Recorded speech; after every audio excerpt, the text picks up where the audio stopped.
Good morning students. Last class में हम लोगों ने इलेक्ट्रिसिटी वाले चैप्टर में कुछ कॉन्सेप्ट क्लियर किए थे और आज हम बात करने वाले हैं एक नए टॉपिक की जिसका नाम है इलेक्ट्रिक पोटेंशियल। तो इलेक्ट्रिक पोटेंशियल क्या होता है, सबसे पहले तो ये समझना है हमें, और उसके बाद में हम बात करेंगे पोटेंशियल डिफरेंस की, कि पोटेंशियल के बीच का डिफरेंस कैसे मेजर करते हैं और वो कॉन्सेप्ट किस तरीके से हम समझ सकते हैं, इसके बारे में बात करेंगे। तो सबसे पहले हम बात करते हैं इलेक्ट्रिक पोटेंशियल की। इसमें देखिए, electric potential at A point in an electric field, that means electric field के अंदर कोई आपके पास में कोई पॉइंट है और उसके अकॉर्डिंग हम इसको डिफाइन कर रहे हैं, is defined as the work done in moving a unit positive charge from infinity to that point, from infinity to that point. तो सबसे पहले इसको समझने के लिए मैं आपको एक डायग्राम बना के बताता हूं। जैसे हमारे पास में एक इलेक्ट्रिक फील्ड है, सबसे पहले हमें क्या बनानी पड़ेगी, एक इलेक्ट्रिक फील्ड। ये देखिए इलेक्ट्रिक फील्ड, और इलेक्ट्रिक फील्ड जो है वो हमेशा स्टैटिक चार्ज से बनती है, पॉइंट चार्ज से बनती है। तो मैं यहाँ पे एक इलेक्ट्रिक फील्ड बना रहा हूं। मान लीजिए ये कोई चार्ज है हमारे पास में और इसकी वजह से इसकी बनने वाली इलेक्ट्रिक फील्ड ये है आपके पास में, ये जो सर्कुलर बनाया है सर्किल, ये इसकी इलेक्ट्रिक फील्ड है। Is defined as the work done in moving a unit positive charge from infinity to that point. इस इलेक्ट्रिक फील्ड में हमने कोई पॉइंट ले लिया, ये मान लीजिए ए पॉइंट ले लिया। यहाँ पे कौन सा पॉइंट ले लिया, ए पॉइंट। अब इस ए पॉइंट के ऊपर ये कोई इन्फिनिटी पॉइंट है, इस इन्फिनिटी पॉइंट से इस ए पॉइंट पे यूनिट पॉजिटिव चार्ज लेके आना है आपको, और उस यूनिट पॉजिटिव चार्ज को मैं यहां लेके आ रहा हूं इस तरीके से। ये देखिए आप इस पॉइंट के ऊपर लेके आ रहा हूं और उस यूनिट पॉजिटिव चार्ज को मैंने मान लिया क्यू नॉट। इसको टेस्ट पॉजिटिव चार्ज भी बोलते हैं। इस क्यू नॉट चार्ज को अगर मैं इस इंफिनिटी पॉइंट से इलेक्ट्रिक फील्ड में ए पॉइंट के ऊपर लेके आता हूं तो मुझे वर्क डन करना पड़ता है, और उस वर्क डन को ही हम क्या बोलते हैं, इलेक्ट्रिक पोटेंशियल बोलते हैं।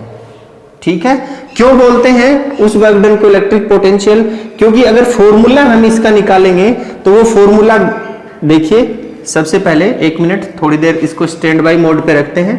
ये डेफिनेशन है, और इस इलेक्ट्रिक पोटेंशियल को डिनोट करने का जो सिंबल है,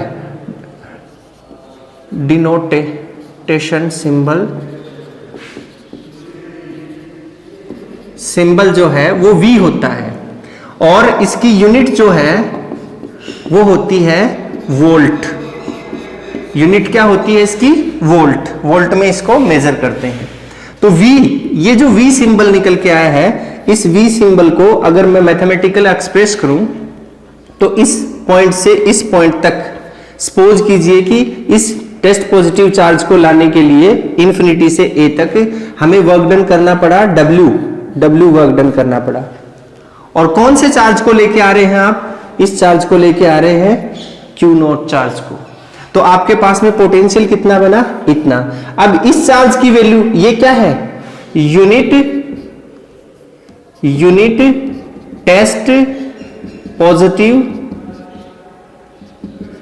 charge, unit test positive charge Q not. इसकी जो वैल्यू है वो 1 कूलम है।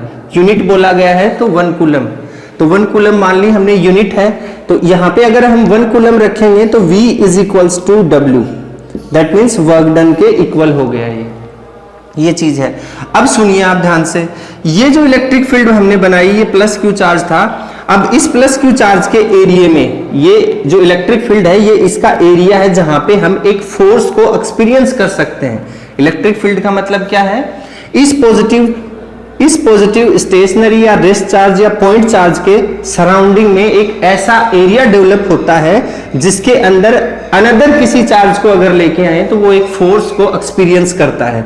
तो इसके अंदर फोर्स एक्सपीरियंस होगा, क्योंकि ये भी टेस्ट पॉजिटिव चार्ज है। कैसा है, पॉजिटिव, और ये भी पॉजिटिव है, तो दोनों के बीच में रिपल्सन लगेगा, और उस रिपल्सन के फोर्स के ऑपोजिट में हम वर्क डन कर रहे हैं, मतलब जबरदस्ती इसके अंदर लेके आ रहे हैं। ये वापस धकेल रहा है और हम इसको अंदर लेके आ रहे हैं, तो हमें वर्क डन करना पड़ता है।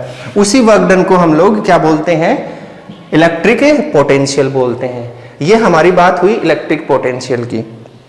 आपके सिलेबस में इतना ही है, इसका डिस्क्रिप्शन आप 12th क्लास में पढ़ेंगे। अब देखो मैं आपको बताता हूं पोटेंशियल डिफरेंस के बारे में। तो पोटेंशियल डिफरेंस के बारे में बताने के लिए मैं आपको यहां पे एक छोटी सी बात समझाता हूं। जैसे मेरे पास में ये एक वाटर टैंक है और ये एक दूसरा वाटर टैंक है, दो वाटर टैंक है मेरे पास में, इस तरीके से दो वाटर टैंक है ऐसे, ठीक है। अब इस वाटर टैंक को मैंने इस वाटर टैंक से कनेक्ट कर दिया ऐसे, ये लीजिए इस तरीके से इसको एक पाइप के थ्रू मैंने कनेक्ट कर दिया है। इस वाटर टैंक में पानी का जो लेवल है, लेवल ऑफ वाटर वो इतना है, सपोज कीजिए इतना, यहां से ऐसे, ठीक है, ये ठीक। और इसमें मान लीजिए कि इतना है, इतना, इस तरीके से। अब इनके बीच में मैंने एक वाल लगा दिया, कोई भी वाल लगा दिया इस तरीके से। अभी वाल कैसा है, क्लोज्ड है, क्लोज्ड कर रखा है मैंने, ये फ्लो हो रहा है ऐसे, इस तरफ से खाली है। देखिए यहां से इसकी जो हाइट है, ये देखिए, ये यहां पे हम पॉइंट कंसीडर करते हैं, ये जो डिस्टेंस है यहां से यहां तक की, इसकी जो ये हाइट है, इसको मैंने h मान लिया, ठीक है। दोनों की हाइट के बीच का डिफरेंस देखिए आप, इसका और इसका इतना डिफरेंस आ रहा है, नजर आया आपको। या फिर हम एक काम करते हैं, हम इस पाइप से इसकी हाइट को मेजर करते हैं। मान लीजिए ये हाइट है इसकी h और इस वाले की हाइट है ये h डैश, ठीक है। तो ये जो लेवल ऑफ वाटर है, इस लेवल ऑफ वाटर की वजह से इस टैंक A में, और ये B मान लिया हमने, इस टैंक A में एक एनर्जी स्टोर हो गई है हाइट की वजह से, और वो एनर्जी है इसकी पोटेंशियल एनर्जी, पोटेंशियल एनर्जी बोल सकते हैं हम इसको। इसमें भी स्टोर हो गई है पोटेंशियल एनर्जी, इसमें भी स्टोर हो गई है, दोनों में स्टोर हो गई है। तो देखिए अगर इसकी पोटेंशियल एनर्जी की हम बात करें तो mgh होगी इसकी पोटेंशियल एनर्जी, और इसकी बात करें तो u is equals to u dash is equals to mgh dash होगी।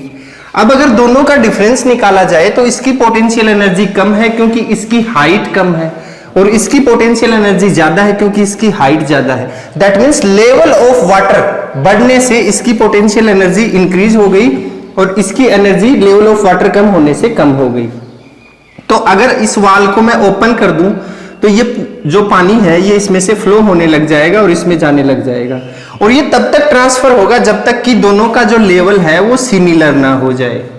मतलब level of water in tank A and level of water in tank B both are, जब तक सिमिलर नहीं हो जाएंगे दोनों के लेवल, तब तक इसमें ट्रांसफर होता रहेगा। इस कॉन्सेप्ट को भी हमें याद रखना है पोटेंशियल डिफरेंस को समझने के लिए। तो पोटेंशियल डिफरेंस इसमें आया कि नहीं, इसका पोटेंशियल ज्यादा इसका कम, तो दोनों के अंदर जो पोटेंशियल डिफरेंस है वो कितना है, यहां से देखिए आप, ये इतनी दूरी का जो पोटेंशियल डिफरेंस है कैपिटल H मान लिया इसको मैंने, ये दोनों के अंदर डिफरेंस है। That means H is equals to क्या लिखेंगे हम, H माइनस H डैश, ये इन दोनों का पोटेंशियल डिफरेंस है दोनों के बीच का पानी के लिए। ऐसे ही अगर हम किसी चार्ज बॉडी की बात करें तो उस चार्ज बॉडी के अंदर भी डिफरेंस आ सकता है। जैसे दो बॉडी है, एक बॉडी के ऊपर चार्ज का अमाउंट जो है वो ज्यादा स्टोर हो गया है, और या फिर उस, जैसे मान लीजिए ये बॉडी है A और ये बॉडी है B, इस बॉडी के ऊपर चार्ज को स्टोर किया गया तो वर्क डन करना पड़ा W, और इसके ऊपर करना पड़ा W डैश, तो दोनों में के वर्क डन में डिफरेंस आया। मतलब ये स्ट्रॉन्ग इलेक्ट्रिक फील्ड है और ये वीक इलेक्ट्रिक फील्ड है। तो स्ट्रॉन्ग इलेक्ट्रिक फील्ड में जब चार्ज को हम इन्फिनिटी से लेके आएंगे, या फिर यहां भी हम चार्ज को इन्फिनिटी से लेके आएंगे, तो दोनों में वर्क डन डिफरेंट टाइप का करना पड़ेगा। जैसे इसमें करना पड़ा था, इसमें पानी ज्यादा भरने के लिए ज्यादा वर्क डन, इसमें कम भरने के लिए कम वर्क डन करना पड़ा था।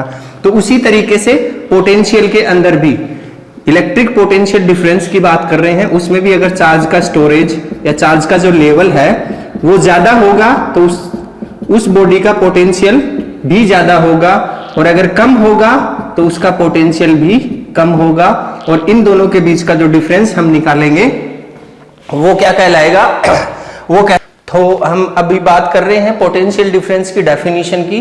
तो मैं आपको बता रहा हूं यहाँ पे देखिए पोटेंशियल डिफरेंस के डेफिनेशन के बारे में। तो यहाँ से देखिए आप दो अलग अलग मैंने स्टेटमेंट लिखे हैं यहाँ पे। कॉमनली हम नॉर्मल लैंग्वेज में या फिर इजीली समझने के लिए इसको यूज में ले सकते हैं। The difference in electric potential between two points is known as potential difference. ये वाली चीज सीधी सी सिंपल सी बात है, लेकिन ये इतनी परफेक्ट नहीं है। परफेक्टली अगर हम इसको डिस्कस करें तो दूसरी डेफिनेशन को देखिए आप, ये फर्स्ट है और ये सेकंड है। इसमें मैंने लिखा आपके लिए the potential difference between two points in an electric circuit is defined as the amount of work done in moving a unit charge from one point to other point. Okay? दोबारा से देख लीजिएगा। The potential difference between two points in an electric circuit is defined as the amount of work done in moving a unit charge from one point to other. That means potential difference is equals to work done upon quantity of charge moved. अगर इसको हम W से represent करें और इसको हम Q से represent करें और पोटेंशियल डिफरेंस को V से रिप्रेजेंट करें तो हमारे पास में इक्वेशन ये निकल के आती है। और पोटेंशियल, इलेक्ट्रिक पोटेंशियल और पोटेंशियल डिफरेंस दोनों के लिए यूनिट वोल्ट ही यूज होती है। और उस वोल्ट वाली यूज, जैसे इसके लिए हम लोग यूनिट लगा सकते हैं यहाँ पे वोल्ट, इतने वोल्ट, इस तरीके से हम लगा सकते हैं। जैसे इसके लिए जूल और इसके लिए कूलाम, तो V is equals two joule पर coulomb is equals two volt लिखते हैं हम लोग, ऐसे वोल्ट लिख दिया इसको, ये इसकी यूनिट हो जाएगी। ये आपके वो क्या नाम बोलते हैं इलेक्ट्रिक पोटेंशियल डिफरेंस की डेफिनेशन और उसका छोटा सा स्टेटमेंट हो गया। अब हम बात करते हैं 1 वोल्ट पोटेंशियल की। 1 वोल्ट पोटेंशियल को हम लोग कैसे डिफाइन करेंगे। जैसे 1 वोल्ट पोटेंशियल के लिए इसी फॉर्मूले को अगर मैं यूज में लूं तो अगर किसी यूनिट चार्ज को इलेक्ट्रिक फील्ड में लाने के लिए वर्क डन जो है वो 1 जूल किया जाए, कितना किया जाए 1 joule. That means W is equals to 1 joule हो जाए और Q is equals to 1 coulomb हो जाए, तो बनने वाला जो पोटेंशियल डिफरेंस है वो कितना होगा 1 वोल्ट। इसी फॉर्मूले से हम लोग लिख सकते हैं V is equals to 1 joule W upon 1 coulomb Q is equals to 1 volt. ये 1 वोल्ट हो जाएगा। तो इसकी डेफिनेशन हम लोग कैसे लिखेंगे वो भी मैं आपके लिए बोर्ड पे लिख रहा हूं, अभी देखिए आप।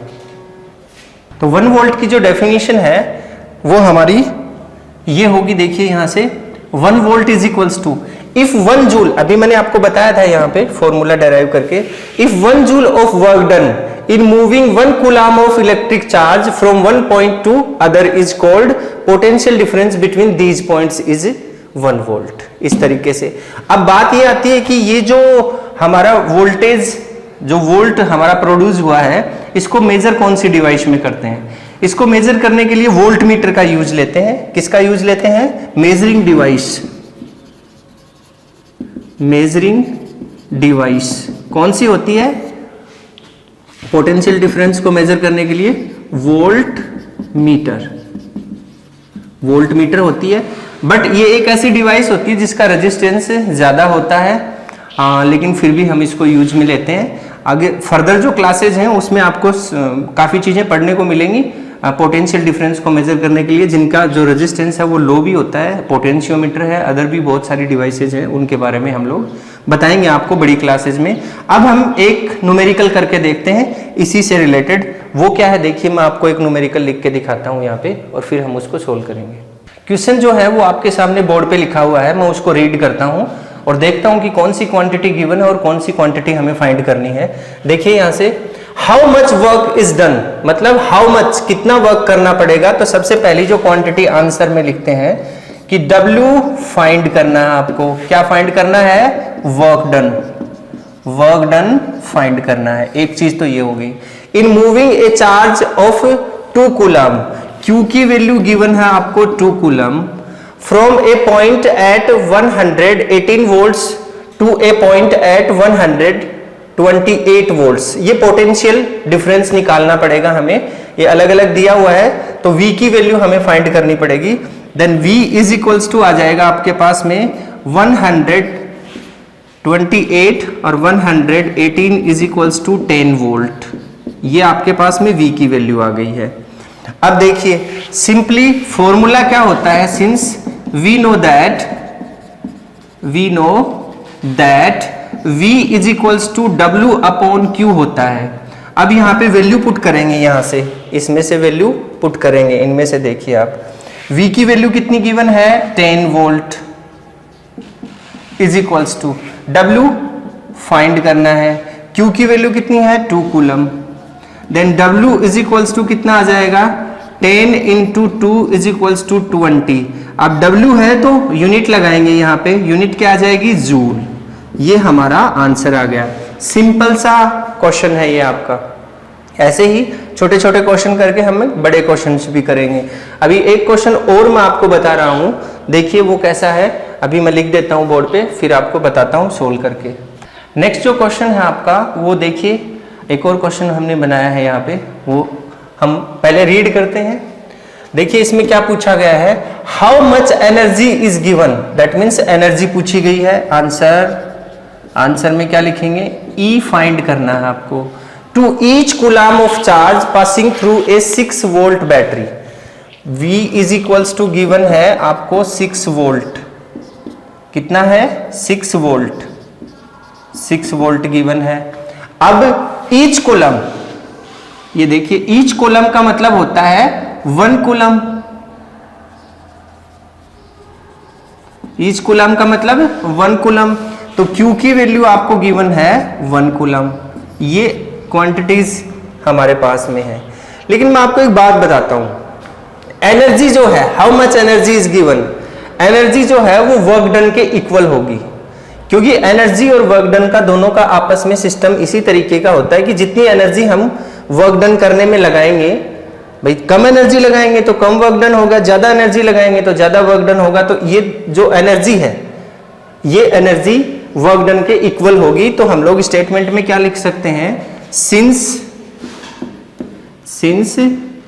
W is equals to E, therefore आप निकालेंगे V इज इक्वल्स टू, यहां पे लिखेंगे आप W upon Q, that means E by Q, ऐसे लिख सकते हैं क्योंकि दोनों इक्वल है, इस स्टेटमेंट के अकॉर्डिंग इक्वल है।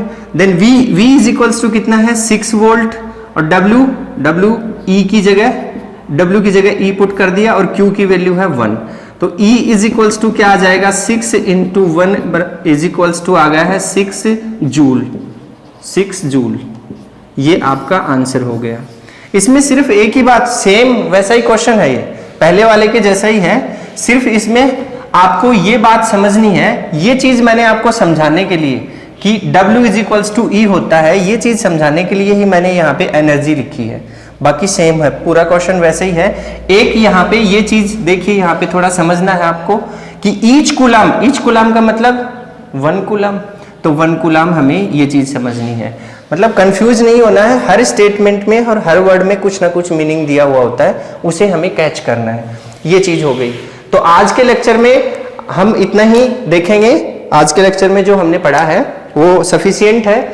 नेक्स्ट लेक्चर में हम इलेक्ट्रिक करंट की बात करेंगे और उसमें आपको समझाएंगे इलेक्ट्रिक करंट के बारे में, कैसे फ्लो होता है इलेक्ट्रिक करंट, और उसकी अदर जो ब्रांचेज हैं करंट की, उनके बारे में हम लोग बात करेंगे। Thank you, have a nice day.